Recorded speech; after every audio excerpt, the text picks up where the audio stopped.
Tonight, an eagerly awaited opening on the Great Wide Way and Pix 11's new partnership with the Broadway Channel, Backstage on Broadway. Last night, plans of Mice and Men went off without a hitch at the Longacre Theater.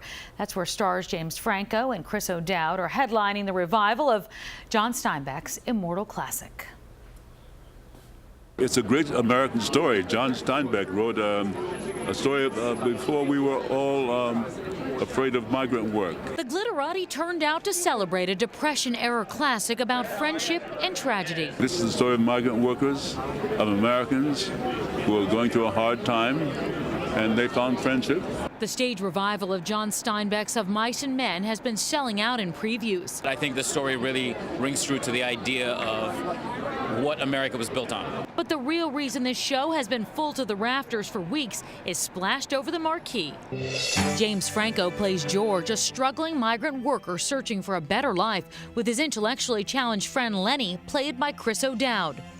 A common dream to own land of their own with alfalfa and rabbits drives their unlikely friendship and leads to tragic consequences. You look at the span of projects that he likes to involve himself in, this seemed like a natural progression for him actually, because he's a very internal actor, very intelligent, intellectual actor, and so this seemed actually a very logical production. This is a fourth major production for Of Mice and Men on Broadway, but it marks the Broadway debuts for both James Franco and Chris O'Dowd on the Great White Way.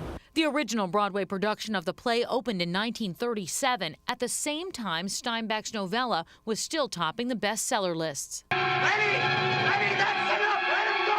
In 1939, the first of several film and television versions starred two of that era's biggest box office draws, Burgess Meredith and Lon Chaney Jr.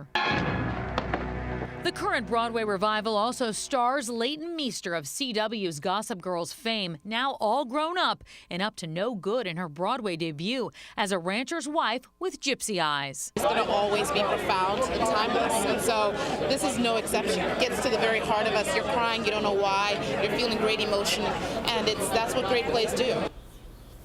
Well, James Franco remains bi-coastal even during his engagement here in New York. Every Monday, he flies back to Los Angeles to teach a class there, pulling double duty. For more on the Great Wide Way and everything going on, you can check out pix11.com/backstage to Broadway.